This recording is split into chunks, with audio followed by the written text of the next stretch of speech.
Contract করেছে, তুই চাকরি 15 লাখ টাকা দিলে চাকরি হবে, 15 লাখ টাকা দিয়েছে। যে টাকা তুলেছে সে কি 15 লাখ টাকা আত্মসাৎ করেছে? সে করেনি, সে 1 লাখ ম্যাক্সিমাম। বাকি 14 লাখ কোথায় গেছে? এই ঘাট ও ঘাট করতে করতে কোনো একটা ঘাটে গেছে। সে ঘাট থেকে টাকা কি আর বান্ধবীর ফ্ল্যাটে রাখবে? ইউক্রেনে চলে গেছে। সে টাকা রাশিয়াতেও ব্যবসা হচ্ছে, সেটা জাপানে আছে ব্যবসা চলছে, জার্মানিতে ব্যবসা চলছে, সে টাকা দুবাইয়ে ব্যবসা হচ্ছে। আমি সেটাও বলে দিচ্ছি, প্রায় 8,000 কোটি টাকার ব্যবসা দুবাইয়ে চলছে। আপনার লজ্জা লাগা উচিত যে আপনি আপনার দলের যারা দুর্নীতি করেছে, যারা টাকা নিয়ে এই চাকরিগুলোকে বিক্রি করেছে, যাদের চাকরি বিক্রি করার জন্য আজকে এই হাজার হাজার যোগ্য শিক্ষক শিক্ষিকা তারা আজকে বঞ্চনার শিকার হয়েছে, আপনি সেই আপনার ভাইদেরকে, আপনার নেতাদেরকে বাঁচানোর জন্য আজকে বলছেন আমি সবাইকে দেবো, ভর্তুকি দেবো, ক্ষতিপূরণ দেবো। আমরা রাজ্য সরকারের কাছে দাবি করছি অবিলম্বে যে 22 লক্ষ ছেলে মেয়ে এক্সাম দিয়েছিল তার মিরর যে ওএমআর শিট আছে সেটা পাবলিক ডোমিনে দেওয়া হোক, এবং সাথে সাথে রাজ্য সরকারই বলতে পারবে কার কাছ থেকে মাল নিয়ে, কার কাছ থেকে টাকা নিয়ে কাকে অবৈধভাবে চাকরিতে নিয়োগ করেছে। অর্থাৎ সুপ্রিম কোর্ট বারবার যে কথা বলেছিল বৈধকে আর অবৈধকে এই লিস্ট রাজ্য সরকার পাবলিশ করুক, অবৈধগুলোকে স্কুল থেকে বার করে দিয়ে বৈধগুলোকে পুনরায় স্কুলে পাঠাক, এর ব্যবস্থা রাজ্য সরকারকে করতে হবে। আজকের এই আলোচনা সভা থেকে আমরা দাবি করছি। এই ক্ষতির আপনি কোনো তাদের যে সামাজিক সম্মানহানি হয়েছে, যারা যোগ্য শিক্ষক তাদের চাকরি বাতিল হয়ে যাওয়ার পরে তাদের গ্রামের মানুষ, তাদের প্রতিবেশী যখন তাদেরকে বলছে তুইও তো অযোগ্য, তোরও চাকরি বাতিল হয়ে গেছে, তাদের যে মান সম্মানের হানি হচ্ছে তার ক্ষতিপূরণ আপনি দিতে পারবেন মমতা ব্যানার্জি? তো কেন 26,000 বাতিল হয়েছে?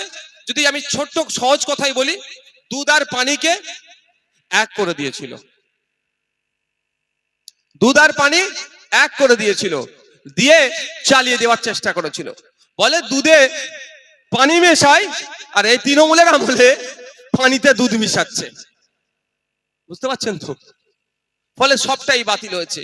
যারা যোগ্য, মেধার ভিত্তিতে, যোগ্যতার ভিত্তিতে যারা চাকরি পেল তারাও আজকে বাতিল হয়েছে। আমরা এর বিরুদ্ধে নিন্দা প্রতিবাদ জানাচ্ছি। তাই জন্য জায়গায় জায়গায় তৃণমূলের যে সমস্ত নেতারা টাকা নিয়েছিলেন তাদেরকে গাছে বেঁধে রামপাট দেওয়া শুরু হয়েছে। আগামী দিনে আরো বেশি বেশি হবে, কারণ যে ভাষা তৃণমূল বোঝে সেই ভাষাতেই তৃণমূলকে বোঝাতে হবে, যে ভাষায় দুর্নীতিবাজরা বোঝে সেই ভাষাতেই এদেরকে বোঝাতে হবে। আর এই রাজ্যের পুলিশ তারা তো এই সমস্ত দুর্নীতি ধরার ব্যাপারে মানে একেবারে অপারগ। শুধু বিরোধীদেরকে কোথায় কোথায় আটকানো যাবে, আইএসএফকে কোথায় কোথায় আটকানো যাবে, এই সমস্ত তারা বিশাল পরিমাণে পারদর্শী। সেই কারণেই যখন এই গাছে বেঁধে তৃণমূলের নেতা যারা দুর্নীতির সঙ্গে যুক্ত, যারা কোটি কোটি টাকা নিয়েছে, তাদেরকে যখন গাছে বেঁধে এই যোগ্য শিক্ষকরা পেঁদাবে, তখন দেখবেন এই পুলিশই গিয়ে ওদেরকে বাঁচিয়ে নিয়ে যাচ্ছে। কারণ আপনার আমার বাড়ির ছেলে যে মেধার ভিত্তিতে চাকরি পেল, আর বড় লোকের দামাল ছেলে পড়ালেখা ঠিকঠাক করেনি, 15 লাখ টাকা ঘুষ দিয়ে চাকরি পেয়ে গেল, দুজন কি এক? কিন্তু যে মেধার ভিত্তিতে চাকরি পেয়েছে তার চাকরিটাও আজকে বাতিল হয়েছে। এর দায়ভার তো সম্পূর্ণ রাজ্য সরকারকে নিতে হবে। কারণ কোর্ট বারবার বলছিল যে আমাকে বলা দেওয়া হোক, জানানো হোক কে 2 নম্বরই করে চাকরি পেয়েছে আর কে বৈধভাবে চাকরি পেয়েছে। সিবিআই যে তথ্য নিয়েছে সেই তথ্য অনুযায়ী প্রায় 8,500 মতো মানুষ অবৈধভাবে চাকরি করছে। রাজ্য সরকার যে তথ্য দিয়েছে ওই 4,500 মতো, এসএসসি যে তথ্য দিয়েছে ওই 6,500 মতো, আর পর্ষদ যে তথ্য দিয়েছে 5,500 মতো, মানে ঘেটে ঘ করে দিয়েছে। কিন্তু এসএসসি, পর্ষদ, রাজ্য সরকার সবটাই কিন্তু রাজ্য সরকারের আন্ডারে থাকে। তাহলে 3 জন মিলে বসে একটা সঠিক তথ্য দিতে পারতো তো, যে এই তথ্যটা আমরা ফাইনাল দিচ্ছি যে 26,000-এর মধ্যে 8,000, 10,000, 5,000 যাই হোক না কেন এরা অবৈধভাবে চাকরি করেছে, এদের বাদ দিয়ে দিলাম, বাকি যারা বৈধ তাদেরকে স্কুলে রাখুন। তাহলে সমস্যা হতো কি? কেন করেনি? এর মধ্যে কারণ আছে। আপনার এই বাদুরিয়ায় কি চাকরি বিক্রি হয়নি? কি মনে হয় আপনার? বাদুরিয়াতে চাকরি বিক্রি হয়েছে। কেমন করে হয়েছে? কন্ট্রাক্ট করেছে, তুই চাকরি 15 লাখ টাকা দিলে চাকরি হবে, 15 লাখ টাকা দিয়েছে। যে টাকা তুলেছে সে কি 15 লাখ টাকা আত্মসাৎ করেছে? সে করেনি, সে 1 লাখ ম্যাক্সিমাম।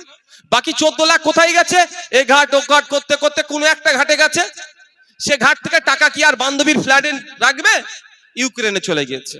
সে টাকা রাশিয়াতেও ব্যবসা হচ্ছে, সেটা জাপানে আছে, ব্যবসা চলছে, জার্মানিতে ব্যবসা চলছে, সে টাকা দুবাইয়ে ব্যবসা হচ্ছে। আমি সেটাও বলে দিচ্ছি, প্রায় 8,000 কোটি টাকার ব্যবসা দুবাইয়ে চলছে। কে চালাচ্ছে সে তাকে একটু বার্তা দিয়ে রাখি, আপনি কার হাত দিয়ে চালাচ্ছেন সেটাও আমি নওশাদ সিদ্দিকী তথ্য খুঁজছে, ধরুন সময়ে তার নামটাও বলে দেবো, দুবাইয়ের কোন শায়েক চালাচ্ছে এটা, সেটাও আমি তদন্তে আছি, চেষ্টা করছি। কারণ দুবাই তো এখান থেকে অনেক দূরে, ছোটখাটো মানুষ ওখানে পৌঁছাতে পারছি না, তবে কিছু পৌঁছে গেছি, পা গলিয়ে দিয়েছি বার করার, বাকিটা শরীরটা ঢুকালেই বেরিয়ে আসবে কে আছে। তো 8,500 কোটি টাকা, এটা মাথায় রাখবেন। তো চলে গিয়েছে। এবার ধরুন আপনার এই চাকরি বাতিল হলো, যারা অবৈধ তারা তো স্কুল থেকে ছাঁটাই হবে। তারা এসে প্রথম কাকে ধরবে? আপনার এলাকায় যার হাতে 15 লাখ টাকাতে চাকরি পেয়েছিল, বলবে তুই আমার চাকরি দিতে পারিস নি, বাতিল হয়েছে, টাকা ফেরত দে। সে ক টাকা ফেরত দিতে পারবে? 1 লাখ নিয়েছে নিজের জন্য, এদিক সেদিক ফেরত দিতে পারবে, আর বাকি 14 লাখ দিতে পারবে? তাহলে যদি না ফেরত দিতে পারে, পিঠের চামড়া তার থাকবে? চামড়া থাকবে না। সে তখন বলবে কি, পরের ঘাট কাকে দিয়েছে? পরের ঘাটে জেলার একটা তৃণমূলের নেতা নাম বেরিয়ে পড়তে পারে, তার কাছে পাবলিক ছুটবে, একে ধরে নিয়ে যাবে, বা সিবিআই তাকে তুলতে পারে। এইরকম করতে করতে বড় নেতার কাছেও চলে যাবে। ওটা না হয় সেই জন্য বলছে আমি কেন ডুববো, সবাইকে নিয়ে ডুববো। যারা ভালো বৈধ তাদেরকেও আজকে সৌন্দর্যকে আমাদেরকে দেখাচ্ছে।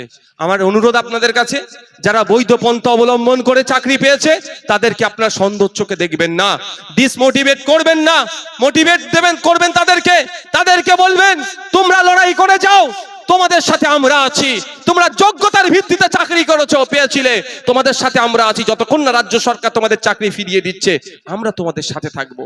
এটা মাথায় রাখবেন। সমাজ তৈরি করা তারাই কারিগর। কিন্তু এটা কেন আজ দেখলেন, কদিন আগে দেখলাম group D group C K 20,000 আর 25,000 টাকা দিয়ে বলছে কি তোমরা কাজ চালিয়ে যাও, এইসব ব্যাপার আছে। কেন বলুন তো, কেন? আচ্ছা বলুন, যে বৈধ পন্থা অবলম্বন করে গ্রুপ ডি গ্রুপ সি তে গিয়েছে সে কেন 20-25,000 টাকা মাইনে চাকরি করবে? তার তো প্রায় 35-40,000 টাকা মাইনে, তাই না? তার সাথে ইনজাস্টিস হচ্ছে। আরে যে অবৈধ পন্থা অবলম্বন করে চাকরি পেল, সুপ্রিম কোর্ট যার চাকরিটাকে বাতিল বলে দিল, তাকে কেন 20-25,000 টাকা মাসে দেবো আপনার আমার ট্যাক্সের টাকাই ভাই? এই নিয়েও মামলা হচ্ছে শুনলাম। মানে শুধু ঘেটে ঘ করতে চাইছে, আর কিছু নয়। এই পর্যন্ত চুরি করে ফেলেছে, দুর্নীতি করে ফেলেছে, দুর্নীতির হাত থেকে কিভাবে বাঁচবো সেই জন্য এইগুলো করার চেষ্টা করছে। তাই আমাদের এখান থেকে একদম স্পষ্ট বার্তা রাজ্য সরকারকে, অবিলম্বে ওএমআর শিট পাবলিক করা হোক, এবং কারা কারা অবৈধ পন্থা অবলম্বন করে চাকরি পেয়েছে তাদেরকে ছাঁটাই করে আমাদের রাজ্যের যে সমস্ত ছেলে মেয়েগুলো মেধার ভিত্তিতে চাকরি পেয়েছিলেন তাদেরকে পুনরায় স্কুলে পৌঁছানো হোক। এই দাবি আমরা এই আলোচনা সভা থেকে তুলছি। 26,000 শিক্ষকের চাকরি বাতিল। এখানে শুধু তো অযোগ্য শিক্ষকের চাকরি বাতিল হয়নি, এখানে সাধারণ যারা আমাদের ঘরের ছেলে মেয়ে, যারা মেধাযুক্ত, যারা পরীক্ষায় ইন্টারভিউতে পাস করে যোগ্য শিক্ষক শিক্ষিকা হিসেবে চাকরি পেয়েছিলেন, তাদেরও আজকে চাকরি বাতিল হয়ে গেছে। আমরা কি দেখলাম, দিনের পর দিন এই গরমের মধ্যে মহিলারা তারা বাচ্চা কোলে নিয়ে, তাদের স্বামী পর্যন্ত এসেছে, আমরা দেখলাম তারা দিনের পর দিন ঘেমে তারা ওখানে বসে রয়েছে করুণাময়ীর সামনে, এসএসসি ভবনের সামনে। আর মমতা ব্যানার্জির পুলিশ আর মমতা ব্যানার্জির প্রশাসন মিলে তাদের বায়ো টয়লেটের ব্যবস্থাটা পর্যন্ত করে দেয়নি। মমতা ব্যানার্জির পুলিশ পাবলিক টয়লেটে গিয়ে তালা লাগিয়ে দিয়েছে। মমতা ব্যানার্জির পুলিশ তাদের সামান্য জলের ব্যবস্থাটুকু করে দেয়নি। তার জন্য আমরা স্টুডেন্টস ফ্রন্টের পক্ষ থেকে আমরা বিধাননগর মিউনিসিপ্যালিটিতে গিয়ে আমরা চেয়ারম্যানের কাছে আমরা অ্যাপ্লিকেশন দিয়েছিলাম, আমরা বিধাননগর সিপির কাছে গিয়ে অ্যাপ্লিকেশন দিয়েছিলাম, আমরা বিধাননগর ওখানকার যে পিএসআই থানায় গিয়ে আমরা অ্যাপ্লিকেশন দিয়েছিলাম। তারপরেও শিক্ষক শিক্ষিকাদের জল পর্যন্ত জোটেনি, বাথরুম করার জন্য বায়ো টয়লেট পর্যন্ত দেয়নি এই নির্লজ্জ মুখ্যমন্ত্রী। আজকে উনি বলছেন যে আমি ক্ষতিপূরণ দেব। কিসের ক্ষতিপূরণ দেবেন আপনি? আপনার লজ্জা লাগা উচিত যে আপনি আপনার দলের যারা দুর্নীতি করেছে, যারা টাকা নিয়ে এই চাকরিগুলোকে বিক্রি করেছে, যাদের চাকরি বিক্রি করার জন্য আজকে এই হাজার হাজার যোগ্য শিক্ষক শিক্ষিকা তারা আজকে বঞ্চনার শিকার হয়েছে, আপনি সেই আপনার ভাইদেরকে, আপনার নেতাদেরকে বাঁচানোর জন্য আজকে বলছেন আমি সবাইকে দেবো, ভর্তুকি দেবো, ক্ষতিপূরণ দেবো। এই ক্ষতির আপনি কোনো, তাদের যে সামাজিক সম্মানহানি হয়েছে, যারা যোগ্য শিক্ষক তাদের চাকরি বাতিল হয়ে যাওয়ার পরে তাদের গ্রামের মানুষ, তাদের প্রতিবেশী যখন তাদেরকে বলছে তুইও তো অযোগ্য, তোরও চাকরি বাতিল হয়ে গেছে, তাদের যে মান সম্মানের হানি হচ্ছে তার ক্ষতিপূরণ আপনি দিতে পারবেন মমতা ব্যানার্জি? আজকে তাই জন্য জায়গায় জায়গায় তৃণমূলের যে সমস্ত নেতারা টাকা নিয়েছিলেন তাদেরকে গাছে বেঁধে রামপাট দেওয়া শুরু হয়েছে। আগামী দিনে আরো বেশি বেশি হবে, কারণ যে ভাষা তৃণমূল বোঝে সেই ভাষাতেই তৃণমূলকে বোঝাতে হবে, যে ভাষায় দুর্নীতিবাজরা বোঝে সেই ভাষাতেই এদেরকে বোঝাতে হবে। আর এই রাজ্যের পুলিশ তারা তো এই সমস্ত দুর্নীতি ধরার ব্যাপারে মানে একেবারে অপারগ।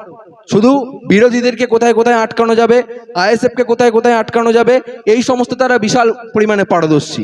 সেই কারণেই যখন এই গাছে বেঁধে তৃণমূলের নেতা যারা দুর্নীতির সঙ্গে যুক্ত, যারা কোটি কোটি টাকা নিয়েছে, তাদেরকে যখন গাছে বেঁধে এই যোগ্য শিক্ষকরা পেদাবে, তখন দেখবেন এই পুলিশই গিয়ে ওদেরকে বাঁচিয়ে নিয়ে যাচ্ছে।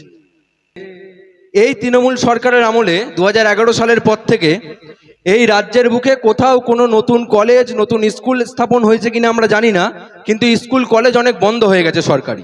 প্রায় 4000 শিক্ষা প্রতিষ্ঠান এই রাজ্যে বন্ধ হয়ে গিয়েছে এই মমতা ব্যানার্জির সরকারের আমলে।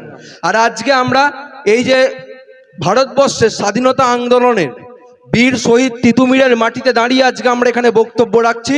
এই শহীদ তিতুমিরের মাটি, এই বাদুড়িয়া বিধানসভার বুকে একটাও জেনারেল ডিগ্রি কলেজ নেই, একটাও আইটিআই কলেজ নেই। আমরা স্টুডেন্টস ফ্রন্ট আজকের এই মঞ্চ থেকে দাবি জানাচ্ছি, যিনি এখানকার এমএলএ আছেন, এমপি তো প্রয়াত হয়েছেন, নিশ্চয়ই আবার ভোট হবেন, যিনি এমপি নির্বাচিত হবেন, তারা যত দ্রুত সম্ভব যেন বাদুড়িয়ার বুকে জেনারেল ডিগ্রি কলেজ স্থাপন করেন। কারণ বাদুড়িয়ার বুকে যাতে জেনারেল ডিগ্রি কলেজ চালু হয়, যাতে আইটিআই কলেজ চালু হয়, এখানকার প্রান্তিক স্তরের সাধারণ ছাত্রছাত্রীরা তারা বারাসাত যাবে পড়াশোনা করতে, তারা বসিরহাট যাবে, তারা শহীদুল্লাহ স্মৃতি মহাবিদ্যালয়ে পড়াশোনা করতে যাবে, এই বাদুড়িয়ার বুকে কেন কলেজ নেই?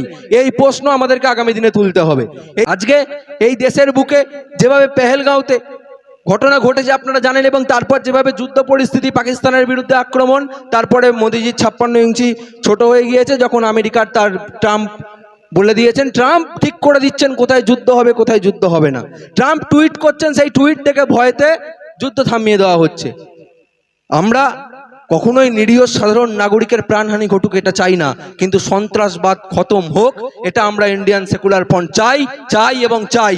সন্ত্রাসবাদ পৃথিবীর বুকে বর্তমান দিনে এই আধুনিক সমাজে অত্যন্ত কলঙ্কজনক একটা মতবাদ। সেই সন্ত্রাসবাদকে আমরা ঘৃণা করি এবং সন্ত্রাসবাদ যাতে বন্ধ হয় আমরা তারও এই মঞ্চ থেকে দাবি জানাই। একই রকমভাবে ওয়াকফ সংশোধনী বিল, যেটা কেন্দ্র সরকার অলরেডি আইনে পরিণত করেছে রাষ্ট্রপতির স্বাক্ষরের পরে, সেই আইন যত দ্রুত সম্ভব প্রত্যাহার করতে হবে, এই দাবিও আমরা আজকের এই মঞ্চ থেকে রাখি।